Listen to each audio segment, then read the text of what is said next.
शारीरिक संपन्नता असलेले मावळे छत्रपतींना अभिप्रेत होते. शिवव्याख्याते रोठे पाटील. छत्रपती शिवाजी महाराज पुण्यतिथीनिमित्त शिरवा येथे व्याख्यान संपन्न.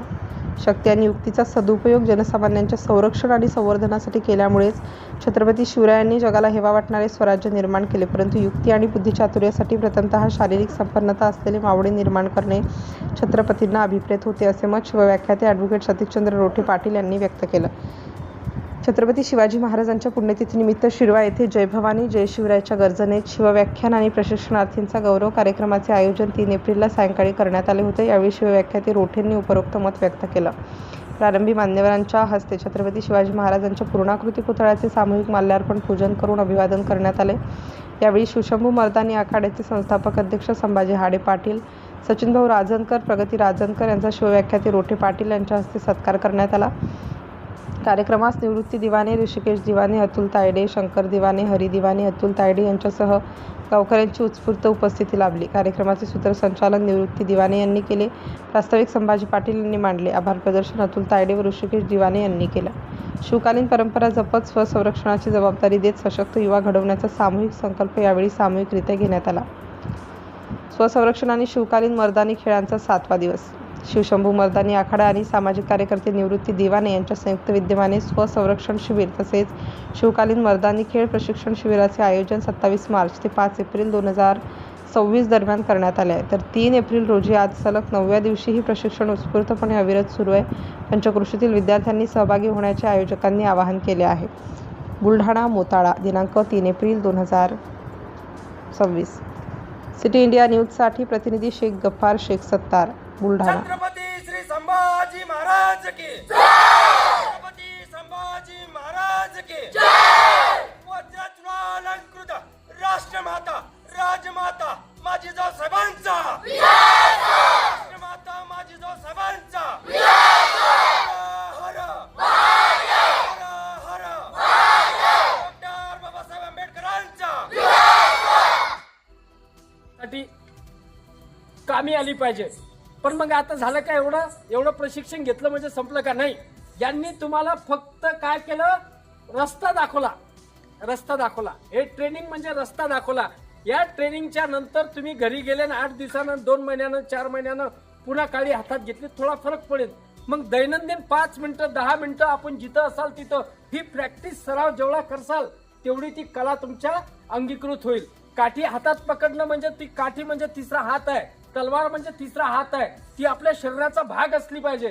जसं आपले 2 हात फिरतात तशी आपली काठी आणि तशी आपली तलवार म्हणजे शरीराचा एक पार्ट म्हणून ही सरावातून तुमच्या हातात ती बसली पाहिजे. त्यासाठी रोज डेली 5 मिनिटं 10 मिनिटं का होईना जिथं असेल तिथं हा सराव केला गेला पाहिजे. तेव्हा तुम्ही याच्यातून आणखी पुढं स्टेप घेत जाल ही आशा या निमित्तानं बाळगतो. तुम्हा आम्हा सर्वांना जाताना फक्त एवढंच आवाहन करतो की हा जिल्हा कोणाचा आहे माहित आहे तुम्हाला? या जिल्ह्यात कोण जन्माला आलेला आहे? राष्ट्रमाता मा जिजाऊ साहेब जन्माला आले. मग राष्ट्रमाता मा जिजाऊ साहेबांनी काय करून दाखवलं माहित आहे तुम्हाला? मुघलांची हुकुमशाही उखडून फेकली. जेव्हा एक राजा एक सरदार मोठमोठे राजे महाराजे मुघलांच्या समोर आदिलशाहीच्या समोर खालची मुंडी वर काढू शकत नव्हते, त्या टायमाला या महाराष्ट्रामधली आमच्या बुलढाणा जिल्ह्यामधली राष्ट्रमाता मा जिजाऊ साहेब एक महिला एक मुलगी उभी राहती आणि ताट मानेने त्या मुघलांचा प्रतिकार करते, आदिलशाहीचा प्रतिकार करते आणि ठामपणे उभी राहती. त्या मातीतले तुम्ही आम्ही आहे तर त्या राष्ट्रमाता मा जिजाऊंचे विचार, त्यांचं रक्त, त्यांचा श्वास या मातीतून तुमच्या आमच्यामध्ये ऊर्जा म्हणून प्रेरित होत असतो. फक्त त्या ऊर्जेची अनुभूती घेता आली पाहिजे. त्या ऊर्जेच्या सहवासात कुठंतरी जाण्याची आपल्याला संधी भेटली पाहिजे. ते अनुभवता येतं. बघा, पुऱ्या जगामध्ये हेवा वाटावा असं स्वराज्य छत्रपतींना निर्माण केलं. अजून जगातला एकही देशात ते स्वराज्य निर्माण करू शकला नाही. राष्ट्रमाता मा जिजाऊंनी जे राजे घडवले ते काही डोकं फोडून अंदर काही टाकलं का वेगळं? नाही. ते कशातून घडले असतील तर ते संस्कारातून घडले. आणि संस्कार कशातून घडता तर संस्कार शब्दातून घडता, संस्कार डोळ्याच्या पाण्यातून घडता. आपले कान नाक डोळे जो सदैव 24 तास उघडे ठेवतो आणि जे जे भेटीन ते आकलन करत राहतो तो खऱ्या अर्थानं शौर्य आणि महाप्रतापी बुद्धिवान चरित्रवान बनतो. मग आपल्याला शौर्य गाजून फायदा नाही, बुद्धिवान होऊन फायदा नाही. जर तुम्हाला छत्रपती शिवरायांचे मावळे व्हायचे असेल तर पहिले चरित्रवान व्हावं लागेल.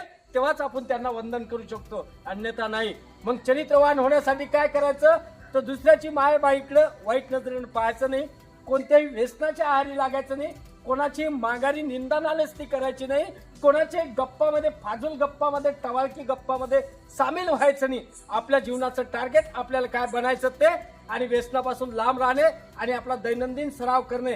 आपल्या मायनं बापानं ज्या दुःखातून ज्या परिश्रमातून तुम्हाला इथपर्यंत पोहोचलो, हाळाचं पाणी केलं, रक्ताचं पाणी केलं, एक टाइम उपाशी राहिले पण तुमचे कपडे लत्ते, तुमच्या शिक्षणाची सोय करून दिली, त्या मायच्या आणि बापाच्या डोळ्यात आनंदाचे अश्रू आणणं म्हणजे माझ्या राजाला खरं अभिवादन होईल.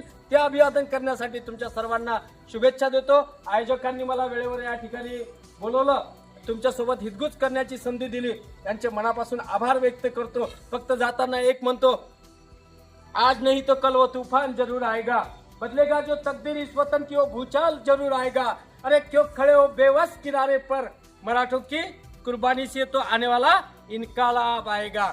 तो मराठ्यांचा इन्कलाब आणण्यासाठी तुमच्या सर्वांना शुभेच्छा देतो. आणि तुम्हाला मी जे जे बोललो हे स्मरण राहील, ध्यानात राहील, पक्क राहील, फिट राहील. पुढच्या वेळेस आलो की ह्या गोष्टी मी विचारला सांगता येतील. ठीक आहे. मग जर तुम्हाला समजलं असेल तर फक्त 1 मिनिटाची तुमची परीक्षा. किती मिनिटाची? 1 मिनिटामध्ये इकडनं कोणीच नारा देणार नाही, तुमचंच नारा की जोरात निघा, तुम्ही ढिल्ले पडले जरा. डबल एकदा. छत्रपती शिवाजी महाराज की जय भवानी. सर्वस्व समर्पित करणारे अखिल विश्वाचा श्वास छत्रपती शिवाजी महाराज, संभाजीराजे, राष्ट्रमाता मा जिजाऊसाहेब, त्याचबरोबर ज्यांनी या देशाला संविधान दिलं ते डॉक्टर बाबासाहेब आंबेडकर यांच्या पावन स्मृतींना, विचारांना आजच्या या छत्रपती शिवाजी महाराजांच्या स्मृती दिनाच्या निमित्ताने विनम्र अभिवादन करतो. तुमचं कौतुक करावं. तुमच्या या त्याग आणि समर्पणाची भावना शिरवा गावातून मोताळा तालुक्यातल्या जिल्ह्यातल्या प्रत्येक 1200 गावामध्ये गेली पाहिजे. यासाठी आज अचेत्य काय तर छत्रपती शिवाजी महाराजांचा स्मृती दिवस. त्याचबरोबर आजचा दुसरा महत्वाचा दिवस म्हणजे आज डॉक्टर बाबासाहेब आंबेडकरांनी याच दिवशी मूक नायक नावाचं वर्तमानपत्र सुरू केलं होतं. असा दुहेरी योग या ठिकाणी घडून आला. म्हणजे एकीकडं शौर्याचं प्रतीक आणि एकीकडं लेखणीचं प्रतीक, दोन्हींचा संगम म्हणजे आजचा 3 एप्रिल दिवस. आणि अशा दिवशी शौर्याच्या या मैदानी खेळामध्ये शिवशक्ती आखाड्याच्या वतीने सुरू केलेला हा उपक्रम नक्कीच येणाऱ्या पिढ्यांसाठी प्रेरणादायी आहे, कौतुकास्पद आहे. हिच्यातून तुम्हाला जरी वाटत असलं की आम्ही आज हातपाय हलवून राहिलो, गाडी खेळतो, तलवार खेळतो, हिच्यातून आउटपुट काय, काही लोक एन्जॉयसाठी येतात, काही मुलं बघण्यासाठी येतात, काही मुलं दुसरे कसे करतात ते पाहण्यासाठी येतात, तर काही मुलं फक्त दुसरे करताना त्यांचं काही चुकलं की हसण्यासाठी येतात.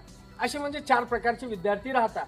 परंतु ते विद्यार्थी किती दिवस टिकतात? पहिला दिवस, दुसरा दिवस, तिसऱ्या दिवशी जे टिकतात ते ओरिजिनल टिकतात. आणि तुमच्या मनात ध्यास होता, संकल्प होता की आपल्याला काहीतरी बनायचं आहे, काहीतरी घडायचं आहे, म्हणून तुम्ही इथं या ठिकाणी टिकले.